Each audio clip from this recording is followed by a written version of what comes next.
I'm very happy to welcome Madan Bahal, the Managing Director and co-founder of Ad Practice PR, India's largest PR firm. Welcome Madan to this very special series of how the PR business is dealing with the COVID crisis. Welcome. Thank you, ma'am. Thank you.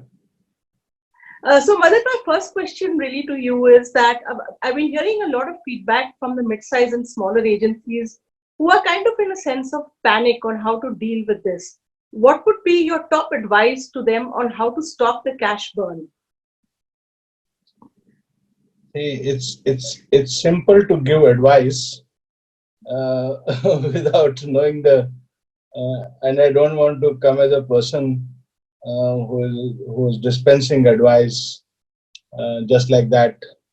The context of each situation is different, but I'm sharing my experiences as a fellow traveler in this journey and somebody who might have crossed or traveled similar situations before. So, with all humility, I would make my submissions. So, the first thing is cash will be a critical thing, as you rightly pointed out. And my submission would be that you must not plan for a month or two. COVID is here to stay for a while. Nobody has the answers yet. We are nowhere near the peak. We are not done anywhere close to the amount of testing the world is doing. We don't have the health infrastructure. So one can assume that barring the kindness of God, this situation could get a little more difficult and a little more stretched than one can imagine. So plan for at least 4 to 6 months as a starting point. What is the second practical thing I would do? I will go back to my drawing board and draw up an Excel sheet of every single piece of expenditure that we incur, uh, whether on the human resources side or the non-human resources side. But I'll first start with the non-human resources side. I will do away with all the discretionary expenditure. So maybe this year our marketing budgets would be very constrained. Our travel, we would travel all over, and lots of our people would travel all over for attending conferences, events, seminars. Maybe we'll freeze them a little bit. Our domestic travel, we will try and do now with the learnings of the digital interactions. We'll do those things more. So the discretionary expenditure is very easy to control, and we should not waste even one day in doing that. The second part of the expenditure is fixed contracts that we have, rent, for example. I think most landlords, because they are larger and more resourceful people, they would understand that the world is in difficulty, and since we have good relationships with our landlords and any such other people whom we have long-term contracts with, if we go and make a submission to them that look, we are in difficulty, we are having a difficult situation, can you please rearrange the terms of this contract for a while? Many are showing a flexibility to understand you. Many are actually saying, okay, I'll reduce it by 30% or 20% or whatever the case might be. The last thing after this would be human resources. I mean, you cannot draw up a blanket response for everybody. All I can say is that in dealing with your people, extreme empathy, extreme sensitivity should be exercised to protect jobs and incomes as well. So this is how I would, at a practical level, approach this, Parul. Thank you, Madan. Those are actually great tips, especially the one about putting down every bit of expenditure. We often forget so much of the non-discretionary expenditure can be in our control. You've also said that try and see if you can invoke a force majeure clause or any other clause that might help you rearrange the terms. The other end of it is keeping sure that the clients you don't disengage with clients at this point. what would be your suggestions to to keep the communication going and to demonstrate to them that they still very much need the public relations services. In fact, I believe you said that more than any other aspect of Marcom, it's PR who would really be required at this time. Your views on that? So you're very correct in saying that, Parul.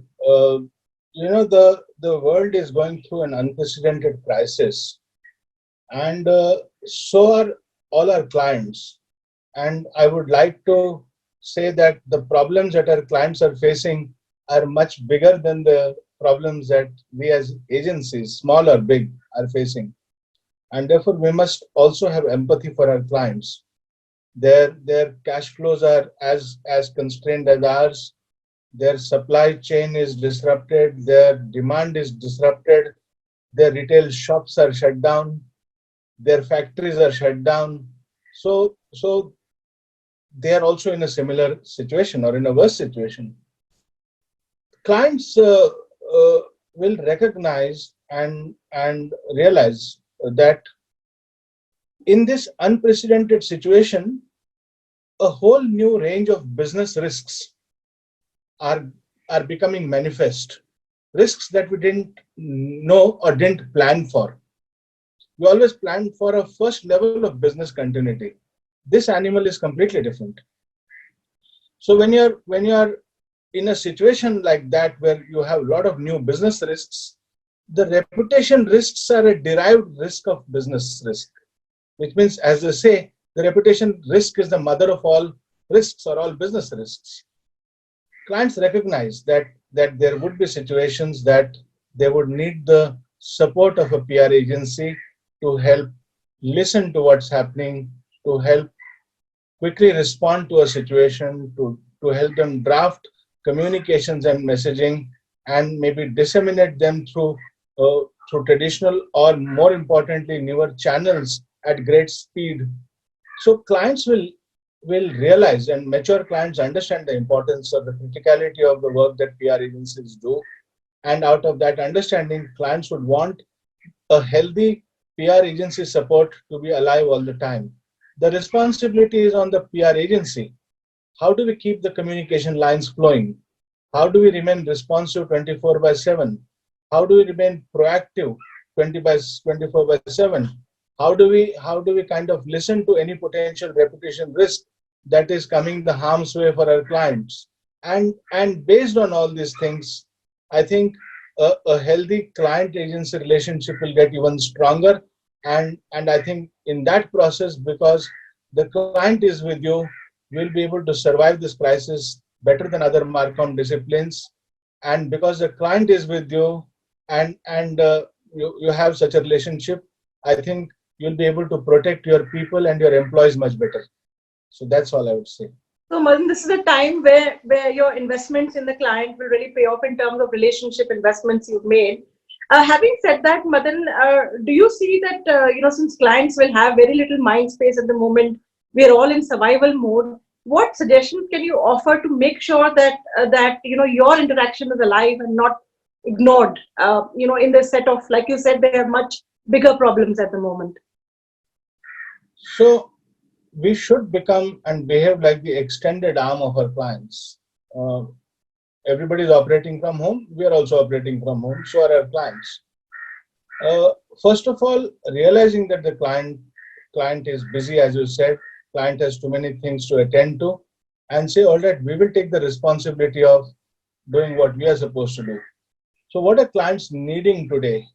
Clients are needing alerts, whether you pick them in the social media chatter, whether you pick them from a query or a conversation that's happening somewhere, alerts on something that can potentially go wrong and become a reputation risk. Where you see something that maybe a junior employee of a client has posted something that can harm the client, well, you should quickly alert the client. If you hear chatter that a client has, there's a rumor going, let's say that a client is going to sack 1,000 employees, bring it to the client's attention quickly. Clients will require a huge amount of internal communications. They will require communications that are related to potential crisis. They will require communications for addressing the capital markets. They'll require communications for addressing advocacy issues. Some company or sector would be seeking some special benefits from the government. So while some services demand may go down, there are many other services whose demand will go up. And if we are able to quickly adapt as agencies, if we are able to quickly turn around and help our clients, I think it will be a win-win situation for both. So, Madan, what are these services that you feel would demand would go up? Obvious, of course, would be the government relations, because everybody would be pitching for a better deal, I'm guessing, or a better attention on their sector. That could be one. What are the other lines of business feel would expand? From whatever I'm seeing, I think immediate stakeholder communications take precedence of government relations. While that is also important. I mean, if you are drawing up a HR strategy for a new business situation, then communicating that strategy with the employees will be very critical. If you are wanting employees to adapt to a new service delivery protocol, or you're wanting to implement some new work from home processes, or you're wanting to launch a new product or service which you were otherwise not doing, communicating with employees, I think, is going to be perhaps the most immediate and most critical part. The second part is, let's say, customers of a brand or a business who depend on you in a very significant way because you provide a critical service, whether you're a PR agency or whatever business you might be in. Communicating with those customers if there is a potential disruption coming, or if there is a slowdown of service happening, then taking them on board, keeping them informed, I think is an important part of the work that we'll do. There will be a lot of misinformation flowing, there will be a lot of chatter, there will be fake news, there will be rumors. Keeping an eye on all of these to help the client navigate the situation so that they are not, let's say, unreasonably harmed, will be an important service that the agency should be ready and willing to provide. Many of these things will manifest in, let's say, those which are listed companies or companies which are in the capital market. Many of them are leveraged. Many of their stocks are at a historical lows. They are under a tremendous amount of pressure. So keeping the stock market or the capital market communicated is an important service that clients are seeking. And last but not the least, this is not a full range of services. Digital services of a very broad range are required. And I'm not going into details. I mean, it could be from contextual listening, not only just saying how many tweets happened or do give a templatized CRM response to a particular stakeholder who says something, but contextual listening of what is really the world trying to say. What are the clients trying to say? Is there a deeper meaning that we should draw from there? Get ready for what is coming. I think these are the services clients will find very, very relevant. Lastly, I think advocacy would be an important thing. Policy advocacy. Many businesses will require tremendous amount of government understanding, regulatory understanding, and making that point of view known on behalf of the client, or helping them communicate that. Sometimes the clients may not want to come directly and say it openly, but then helping them find influencers or other let's say, strong voices which can take that message to the government. I think all of these will be critical services in a time like this. Thank you, Madan, for the very detailed and comprehensive listing of the services. Madan, this is a time where brand behavior is being watched very closely. What do you think brands should do to make sure the tone of their communication does not offend people? People have said that they don't want, escapism or too much humor, or you cannot afford to come across even a slightly insensitive. I think we should go back to the moral science book of the primary school for tips there, which means humility in communication would be a great asset at this time. Empathy would be very useful. Simplicity would be very useful. A larger societal purpose underlying any communication would be very useful. So these are some of the behavioral traits in communications that I would advise. I think we should not brag about any achievements or any accomplishments. If a client comes and says, "Look, I have done extremely well. My last quarter was the best quarter, and we have had tremendous progress on all fronts," I would say, no, please tone it down. That is in the spirit of the things. And chief communication officers will also give the same advice to their leadership. So no opportunism anywhere, no hint of opportunism, extreme sensitivity to filter any message through what can potentially be misconstrued if I say this, and that should drive our messaging. In all, I think it is not so much about communication. There is a definition of public relations which says that PR is about 90% behavior and 10% communications. So corporate behavior should be in focus. All your actions should be viewed from the prism of what the people will think and how the people will perceive your actions and reactions. And only when you have put that in place, communications will automatically play its role. So that's all I will say.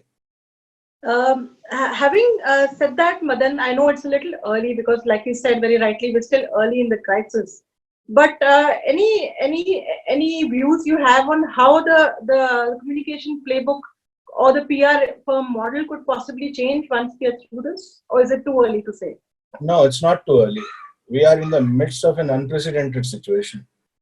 So we should have a new urgent rule book already framed out, or if it is not, then we should all be busy at work.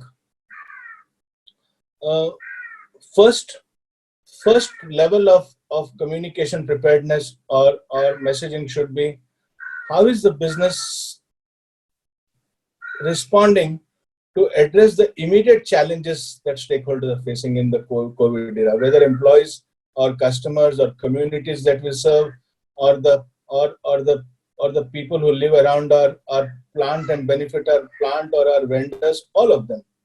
How should we communicate with them? Because each one of them is impacted by the impact on our business. The second is maintaining continuity of services. Communicate how the service is going to be maintained or the product line is going to be maintained, because if you don't provide a product in time to, if you're an industrial product or an enterprise service, then that person's inability to provide that service, or if it's a consumer who may make a consumer product, FMCG product also. So communicating how business continuity or service continuity is going to be kept up is going to be an important part of this preparedness. Third is, how are you adapting for a post-COVID world? The post-COVID world is not going to be the same. Even if when COVID goes away, we would have changed forever. Our culture, our behavior, our ways of transactions, our way of doing business, our use of technology, everything is going to change. How is this company going to uh, adapt for a post-COVID world? And that is as much externally required, because shareholders would be interested, your staff is also going to be interested, other stakeholders might also be interested, that's customers might be interested. So how do you communicate your adaptability to a post-COVID world? And lastly, I would say a sound assessment and preparation for inevitable reputation risks that might be coming if the situation gets worse in 2 months or 3 months or 4 months.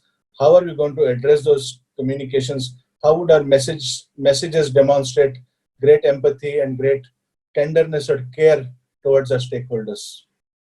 Thank you, Madan. That's actually like you said, it's definitely not too early, and there are a whole lot of very serious things to take stock of. One final question before we wind up. It's a time where you can get a little demotivated and low. It's a difficult, challenging time. What is your one piece of advice to stay energized and focused? Again, I'll speak from experience. I would say that work is the best therapy for stress. So I am busy 14 hours a day in the last 18 or 19 days since we're working from home. Even I worked on Saturdays, I worked on Sundays. So when I'm so busy, I have no time to get stressed. I would say don't watch news all the time, because that barrage of negative news, whether you're exposed to television all the time or Twitter all the time, it's not necessary. Just go and check it out once or twice or thrice in a day. Otherwise, be focused on news about your client rather than news about COVID itself and how many deaths are happening. It's a rare opportunity to learn more. So learn things that you have not got a chance to learn. Do a digital course. Do something specialized that you wanted to do. I would say catch up on your past hobbies if you have time. Catch up with those people who you think are more stressed than you are, and reach out to them and express your solidarity with them or support to them. If you still have some time left, clean your house once or twice a day. And I think if you take care of yourself like this, you won't have any time to get stressed. I think the responsibility is on the individual. Thank you, Madan, for sharing those tips. As always, Madan is concise, clear, candid, and always a pleasure to talk to you. That was Madan Bahal, Managing Director and co-founder of India's largest PR firm, at Practice PR. Thank you for joining us, Madan, on this very special interview. Thank you for having me, Parul. Thank you.